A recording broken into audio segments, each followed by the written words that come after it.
प्यारे बच्चों, जैसे कि आपको पता है कि कम्युनिटी क्लासेस जो है हम यहाँ पर जो है ले रहे हैं अपने मोहल्ले में ही। तो विद्यालय में हमें जो कम्युनिटी क्लासेस लेने की आज्ञा प्राप्त नहीं हुई है, तो डायरेक्टर ऑफ स्कूल एजुकेशन की ओर से हमें आदेश प्राप्त हुआ है कि कम्युनिटी क्लासेस लेनी ही है। तो जैसे कि आपको पता है कि कोविड-19 का समय कितना मुश्किल चल रहा है और हर प्राणी, हर व्यक्ति के लिए ये जो है समय, इस समय से निकलना कितना मुश्किल है।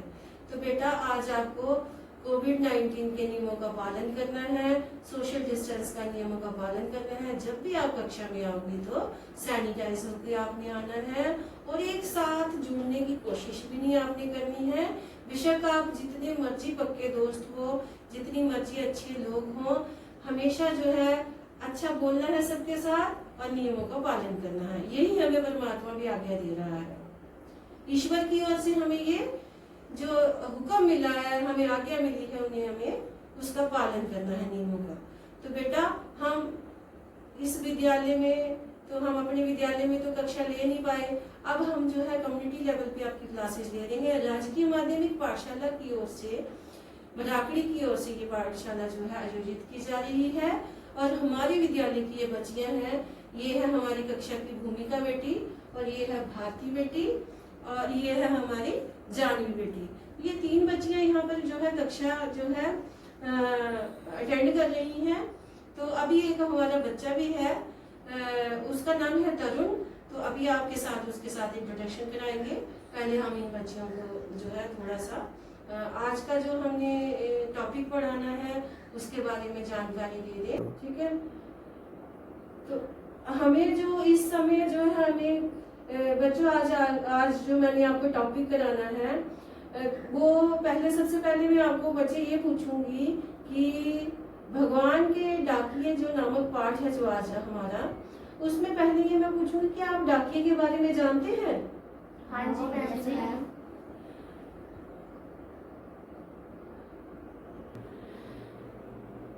बच्चों, क्या आप डाकिये के बारे में जानते हो?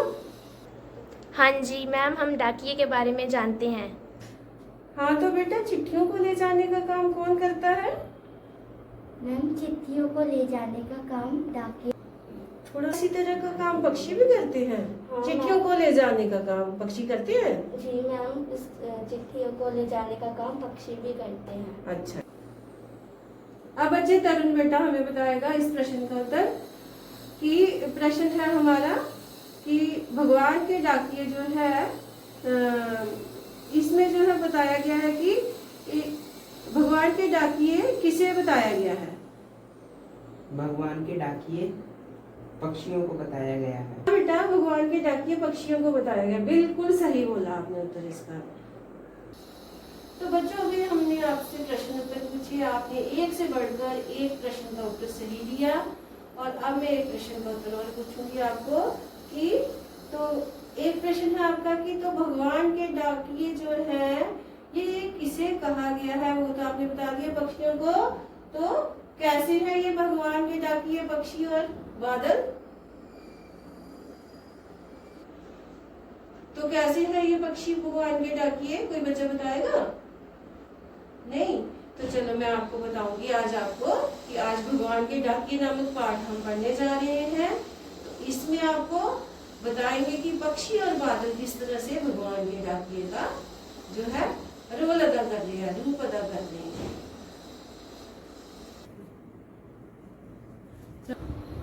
बाजना का क्या अर्थ होता है? बोलना। क्या होता है? बोलना।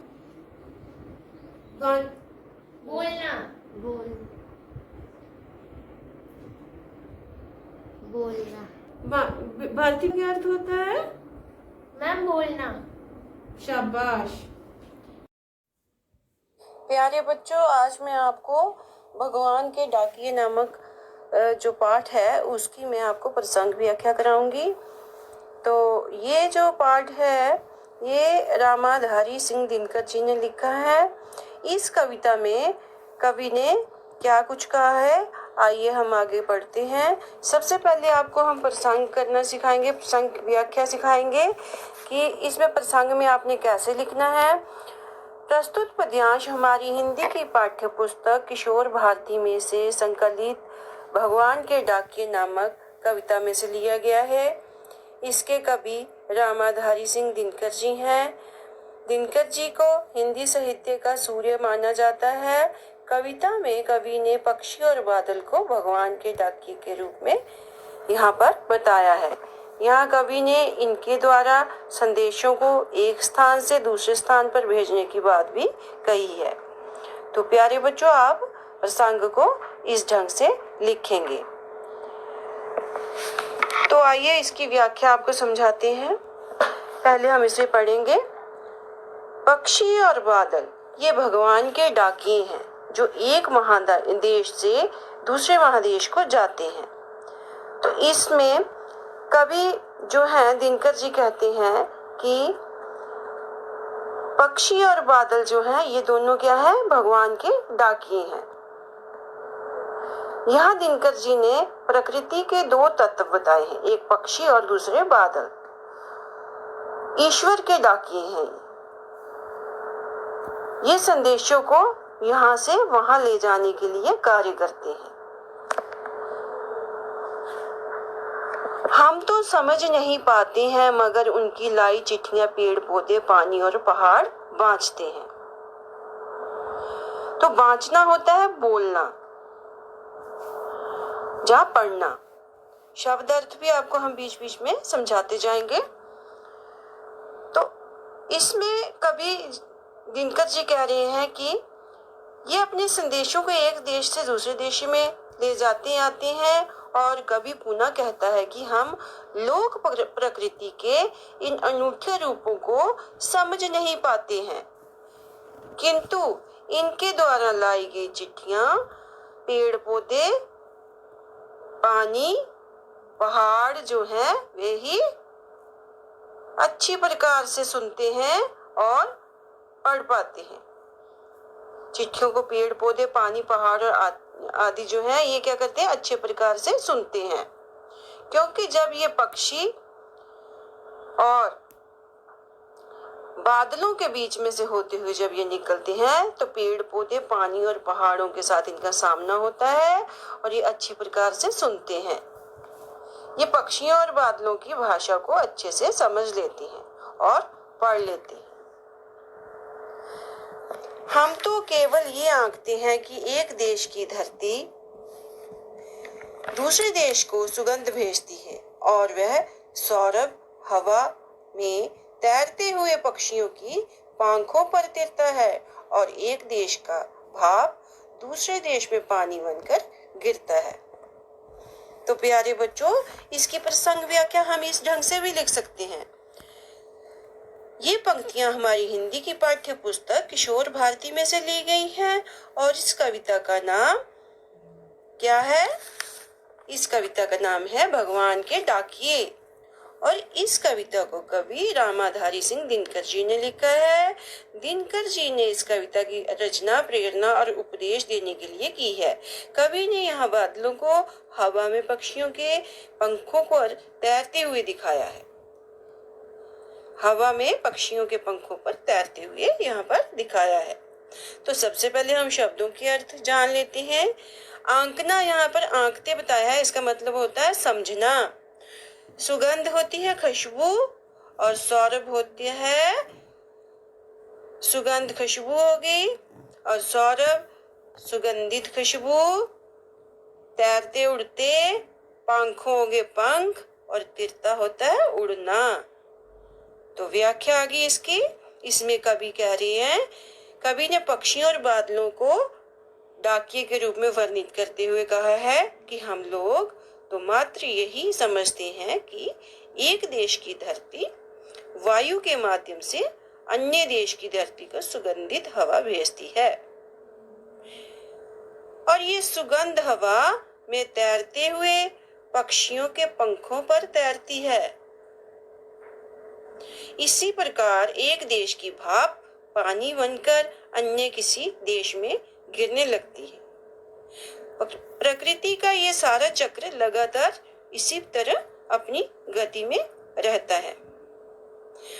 बादल और वायु के माध्यम से प्रकृति का चक्र यहाँ पर समझाया गया है और यहाँ पर भाषा बड़ी सरल बताई गई है और सहज एवं भावों के अनुरूप है। ये भाषा सरल और सहज है यहाँ पर। तो इस कविता में आपने देखा कि कितना सुंदर वर्णन किया है कवि ने। तो आगे हम जो है बेटा इस कविता के प्रश्न उत्तर आपको समझाएंगे।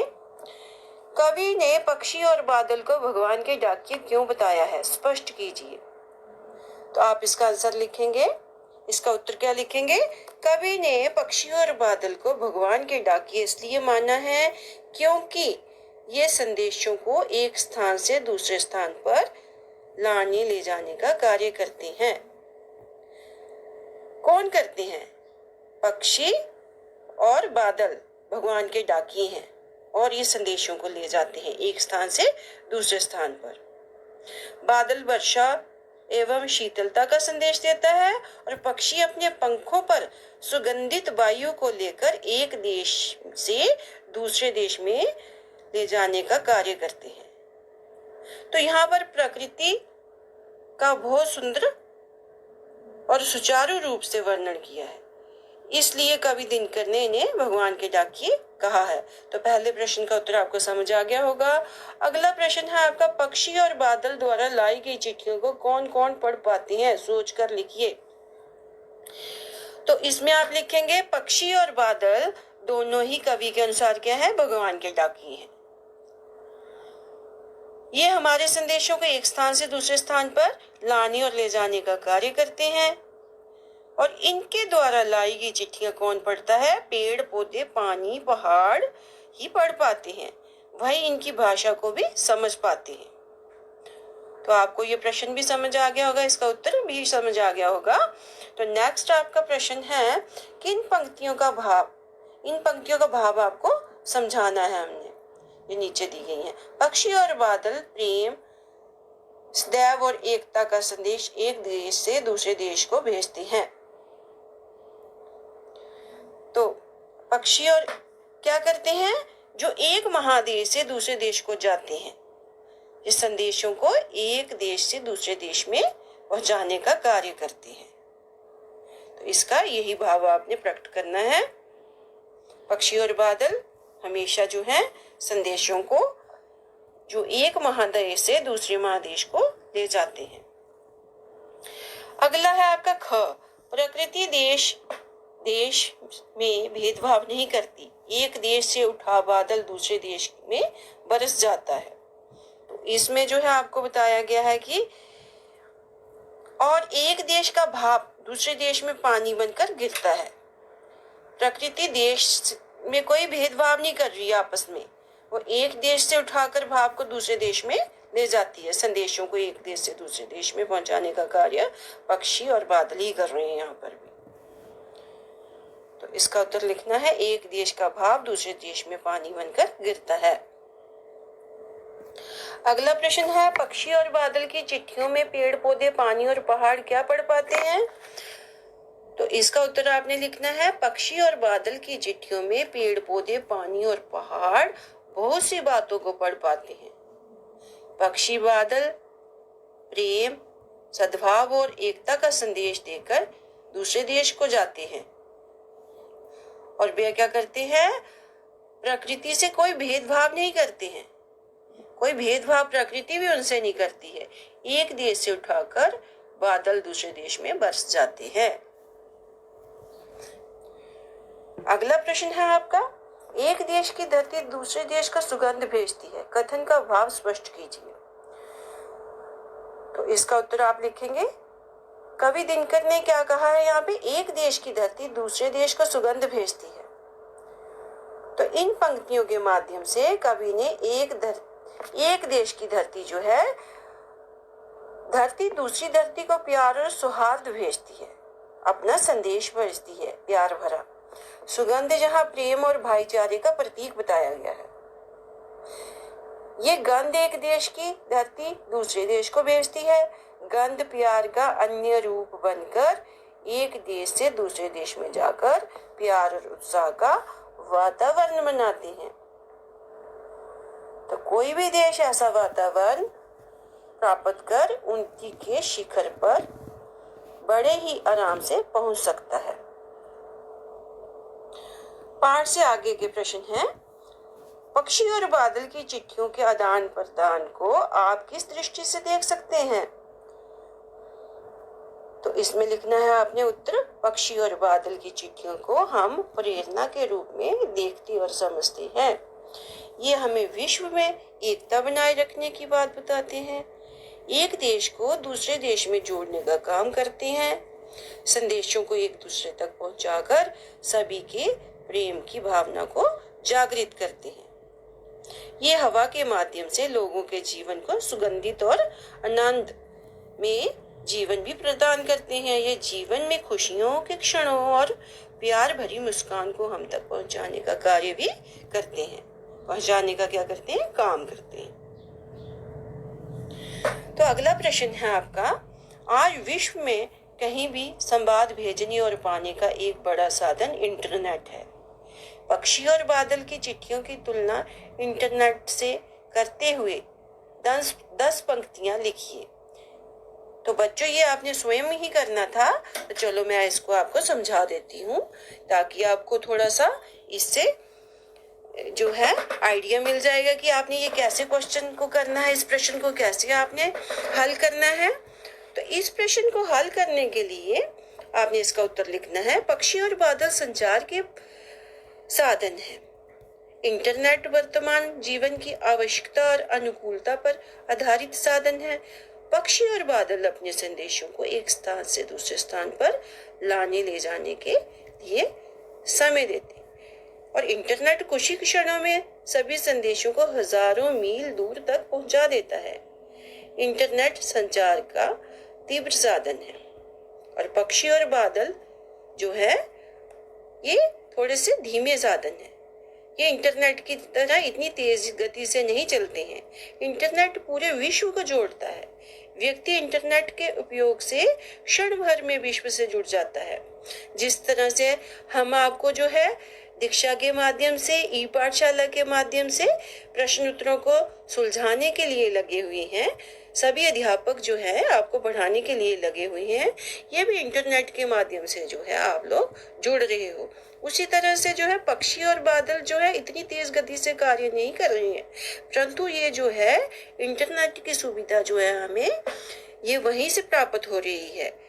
इनकी भाषा को समझना भी जटिल है। इंटरनेट पर सभी अंग्रेजी भाषा के ज्ञान के संचार साधन का लाभ आप पूरा उठा सकते हो। तो इन पंक्तियों को आपने लिखना है। अगला प्रश्न है आपका, हमारे जीवन में डाकिये की भूमिका क्या है? इस विषय पर 10 वाक्य लिखिए। तो सबसे पहले आप लिख सकते हैं, पहला इसका, डाकिया क्या करता है? डाक विभाग से हमारे जीवन का एक महत्वपूर्ण अंग बन चुका है। डाक जो है, डाक विभाग हमारे जीवन का एक महत्वपूर्ण अंग है क्योंकि वहां से हमें डाक प्राप्त होती है। दूसरा आप लिख सकते हैं, डाकिया हमारे जीवन में सुख दुख के क्षणों को निरंतर बनाए रखता है। अगर कोई सुख की खबर आती है वो भी डाकिया पहुंचाता है, दुख की खबर आती है तो वो भी डाकिया ही हमें बताता है।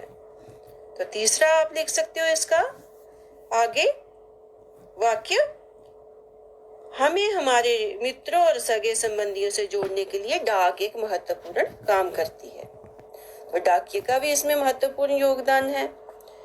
डाकिया हमें स्वार्थ से ऊपर उठकर परमार्थ करने की प्रेरणा देता है। पांचवा आपने लिखना है इसका वाक्य, उसकी दिनचर्या हमें समय पर काम करना सिखाती है। छठा आप लिख सकते हो, वह हमें अपने दुखों को भुलाकर दूसरों को प्रसन्न करने और प्यार बांटने को कहता है। सातवां आप लिख सकते हो, उसके द्वारा लाए गए अच्छे संदेश हमें परिपक्व बनाते हैं। आठवां लिख सकते हो आप उसका वाक्य, उसके द्वारा किया जाने वाले, डाकिये के द्वारा किया जाने वाले अथाह परिश्रम हमें आगे बढ़ने की प्रेरणा देता है। नौवें में आपने लिखना है, व्यक्तिगत भिन्नताओं को भुलाकर हमें सूचनाएं संदेश प्रदान करता है। कौन करता है? डाकिया। डाकिया जो है अच्छाई हमारे जीवन का मार्गदर्शन जो है, ये जो है हमें डाक जो पहुंचाती है, डाकिये द्वारा जो डाक जो हमें पहुंचती है उससे क्या होता है? अच्छाई हमारे जीवन का मार्गदर्शन करती है। अच्छी चीजें भी हमें देखने को मिलती हैं और बुरी चीजें भी यहाँ हमें देखने को मिलती है। अब हमें उसमें से हमने जो है उसको जांचना और परखना है कि हमने अच्छाई का साथ देना है या बुराई का साथ देना है। तो हमेशा इंसान को अच्छे कार्य ही करने चाहिए और अच्छाई का साथ ही देना चाहिए। इन प्रश्नों का आपको उत्तर समझ आ गया होगा। आगे अनुमान और कल्पना है आपकी। तो जो है आप अनुमान और कल्पना को जो है आपको शब्दों के अर्थ तो मैंने पहले ही समझा दिए हैं। तो अगर आप फिर से इनको जो है जो शब्द अर्थ हैं इनको अपनी अभ्यास पुस्तिका पर आप लिखने का प्रयत्न करना। और मैं आशा करती हूँ बेटा आपको ये पाठ जो है आपको अच्छी तरह से समझ आ गया होगा। तो आपने जो ये पाठ पढ़ा तो उस पाठ को आपने एक बार फिर से दोहराना है, ठीक है। तो बच्चों आज हमने जो पाठ पढ़ा भगवान के डाकिए, मैं आशा करती हूँ कि आपको समझ आ गया होगा। आपको समझ आया बेटा? जी मैम। तो ठीक है बेटा, नेक्स्ट टाइम हम अगले टॉपिक के साथ मिलेंगे आपके समक्ष। तो आज यहीं पे विराम देते हैं हम अपनी कक्षा को। तो धन्यवाद।